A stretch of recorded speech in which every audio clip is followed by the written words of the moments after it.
The centre should be ready to kind of support such an institution like Faculty of Fine Arts, which has actually an international repute and contribution in the field. Otherwise, it will be a death blow to the institution, I can see. Professor Shivji Panekar's fight continues. After being suspended, the former Dean of Baroda MS University's Fine Arts faculty is in the capital to seek justice from the UGC.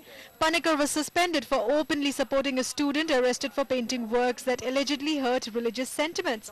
Panekar says that the university management bowed down to pressure from the Hindutva brigade. What I have read of Mr. Vice Chancellor's circular or letter, whatever you call it, had been absolutely misrepresenting the situation.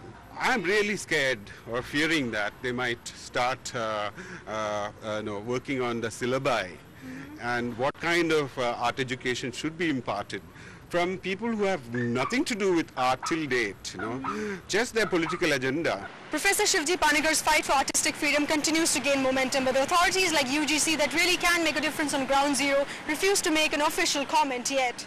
The university have their due process. They have their bodies, academic body, executive bodies. The issue like this that has cropped up in Baroda should be dealt through a proper body, and outside interference should not be allowed. But Panekar's supporters feel that widespread media coverage of the issue will help in the long run. Positive signs. So there are the people also receive two kinds of media information. The national, which is 90% of it, 95 I would say, has been against the Vice Chancellor, against what happened. The ball now clearly lies in UGC's court. With Rahil Khurshid in New Delhi, Sahar, Zaman.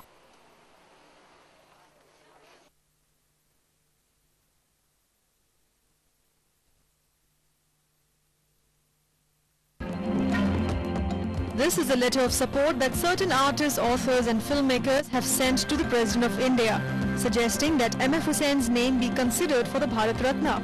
Hussain has been out of the country for almost a year, kind of a self-imposed exile because of the various cases filed against him for hurting Hindu sentiments by certain provocative paintings. But Hussein's supporters want him back home, honored with the Bharat Ratna. To create a situation where he has to exile himself, and he's 91 years old, don't forget that, and people shouldn't forget that. And I think, God forbid, if he dies outside of this country, it will be a stigma that we'll never be able to rub off ourselves. And when we caught Hussain on the phone line, this is what he had to say. सारे artist community वगैरह आपका नाम suggest कर रहे हैं भारत रत्न के लिए, तो पूछना था आपका इसके बारे में क्या कहना है? नहीं, मैं कैसे कह सकता हूँ? मैं किससे कह सकता हूँ? इसको बस आप जिसको ऑनर कर रहे हैं उसके से पूछ सकते हैं कि आपको पसंद है कि नहीं पसंद है। अच्छा, और सारे जो केसेस वगैरह हैं आपके अगेंस्ट, उसके बारे में कोई कमेंट है? अभी वो कुछ नहीं बोल रहा, मैं सिर्फ आर्ट को बोल रहा हूँ सबसे। अच्छा, आर्ट इसी बात पे कहता है। Despite this open letter of appeal to the President and the lobbying that's happening in support of MF Hussain for the Bharat Ratna, let's take a look at what the other side has to say. Here's an update on the nature of protests. The Hindu Personal Law Board had announced a ₹51 crore reward for beheading him. A local leader in Gujarat promised 1 kilogram of gold to anyone who gouged out his eyes. In Madhya Pradesh, ex-Congress party leader Akhtar Beg offered nearly €20,000 to the person who would chop off Hussein's hands. Well, if he were to be given Bharat Ratna, I think the man who painted or drew the Danish cartoons of Prophet Muhammad, he should also be awarded the Bharat Ratna.